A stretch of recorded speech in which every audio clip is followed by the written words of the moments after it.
Hello and welcome to this edition of Mornings. I'm Alexandra Simon. And I'm Rebecca Rosenblatt. Today is Tuesday, April 23rd, and A Day here at North Penn High School. Can Mr. Brumbaugh amaze you with his knowledge? Email your answers to NPTV at mpenn.org. Here's your question.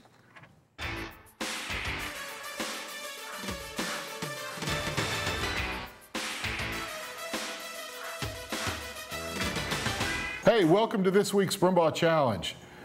This is a pretty good question. Which president was responsible for bringing one of my favorite foods to America, macaroni and cheese? The answer when we get back. Congratulations to the North Penn High School Future Business Leaders of America on their success in the state competitions. 6 students have qualified to compete at the national level in Anaheim, California this summer. In the network design category, Brandon McDonald, David Franco, and Edwin Bogart took first place. 2 members got second place in their divisions, Eric Zhu in database design and Sam Curley in business communication. Also, Stephen Blumberg was elected first vice president of Pennsylvania FBLA. Nearly a dozen other FBLA members placed in their categories as well. Congratulations to all of this year's winners and good luck in California. Last Thursday and Friday, North Penn High School held their annual DUI reenactment assembly.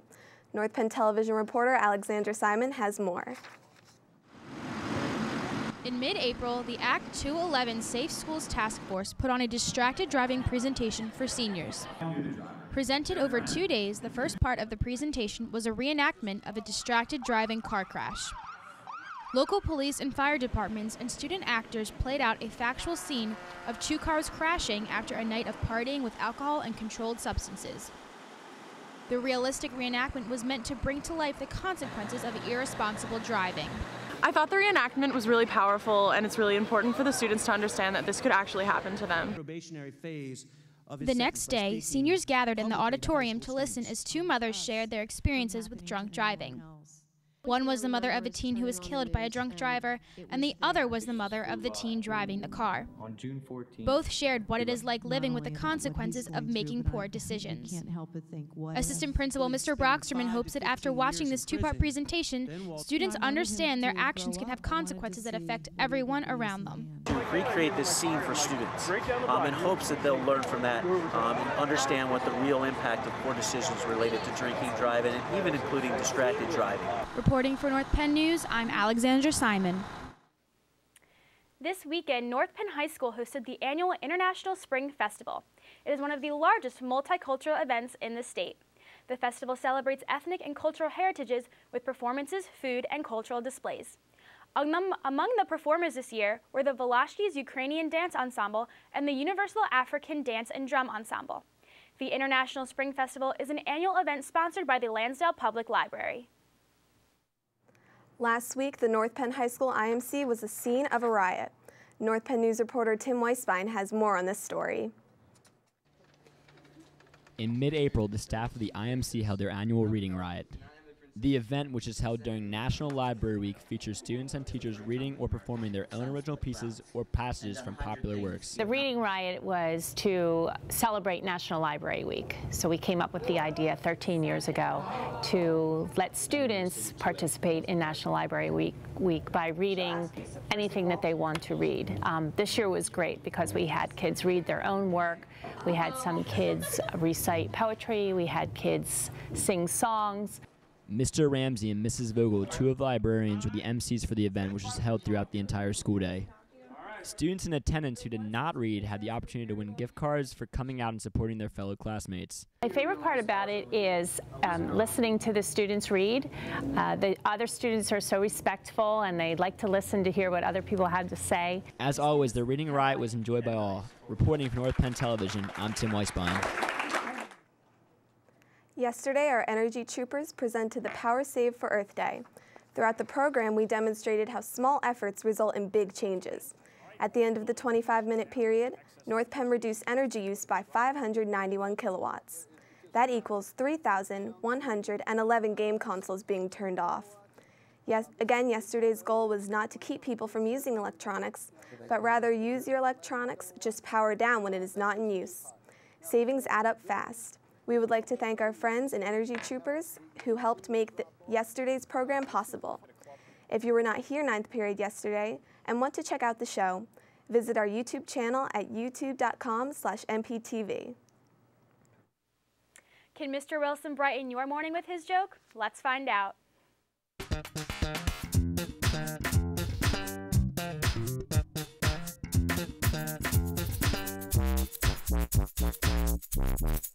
Good morning. I'm Mr. Wilson. Time for the joke of the day. What is the best way to carve wood? Whittle by whittle. I'm Mr. Wilson. That was the joke of the day.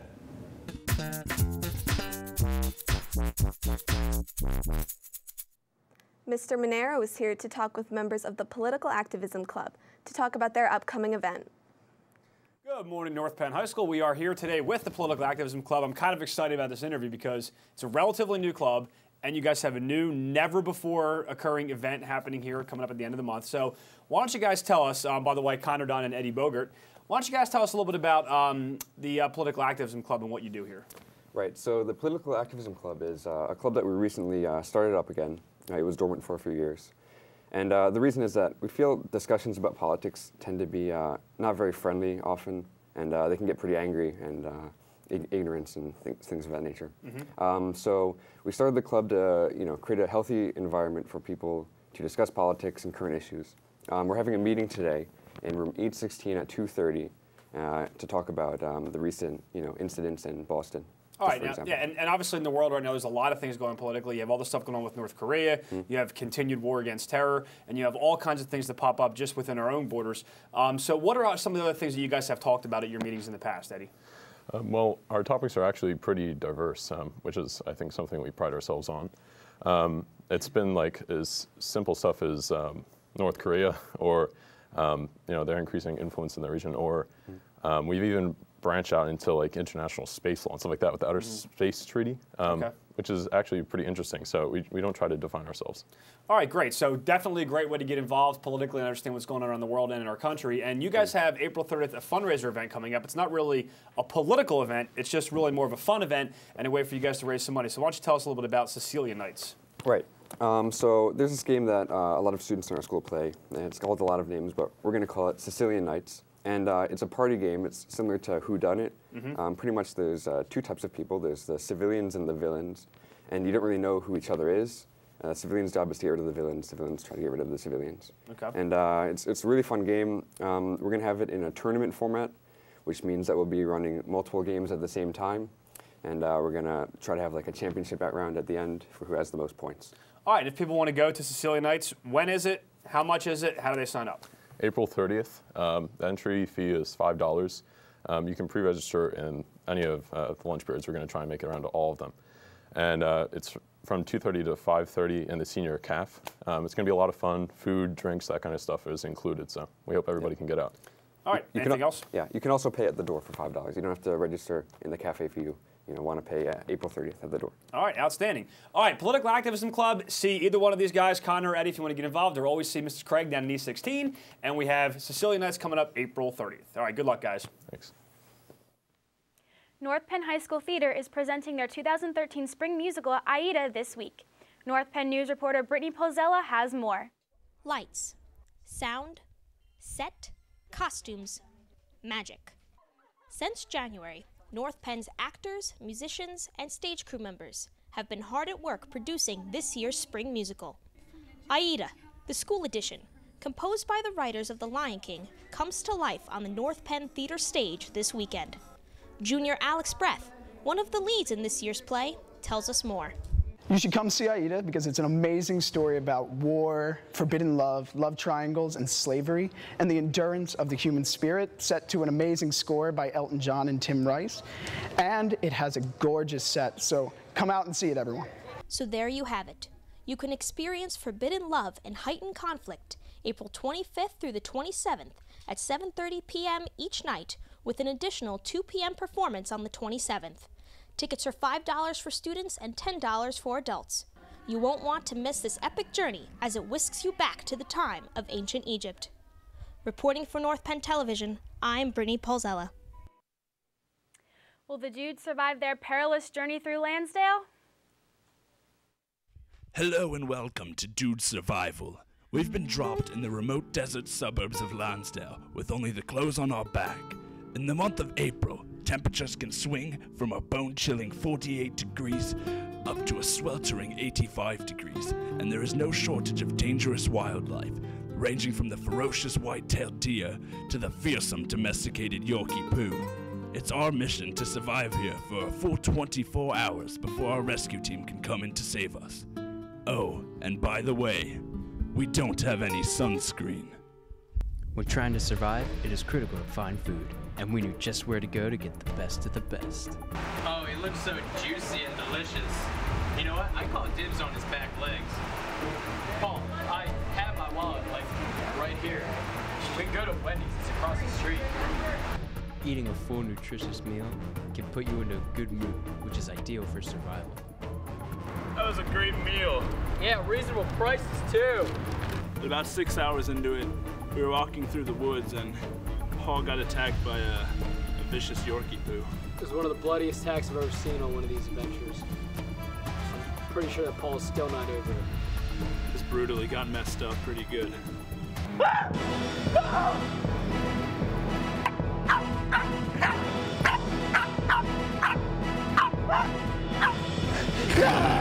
No! Stop!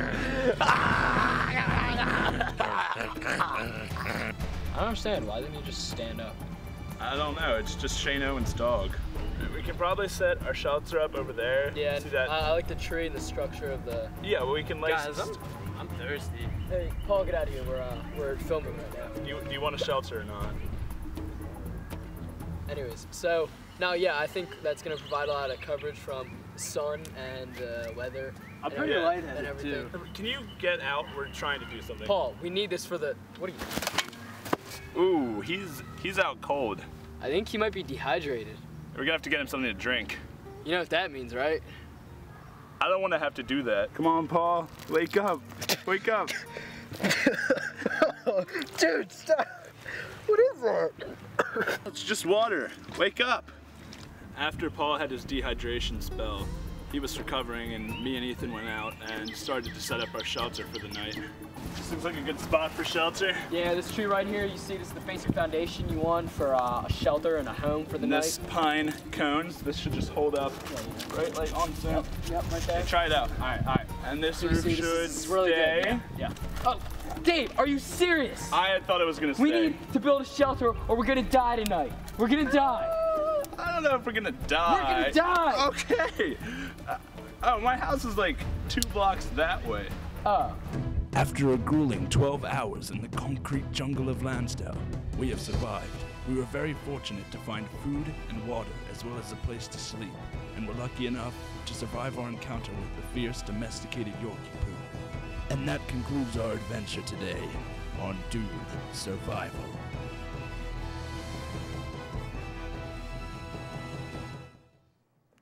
Did you figure out the answer to this week's Brumbaugh Challenge? Let's check in with Mr. Brumbaugh for the answer.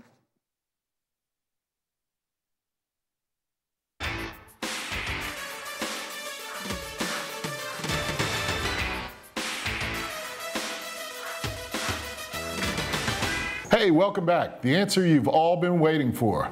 The president who brought back macaroni and cheese, which is the same color as the shirt I'm wearing, was Thomas Jefferson, who brought back a macaroni making machine after serving as an ambassador to France in 1789.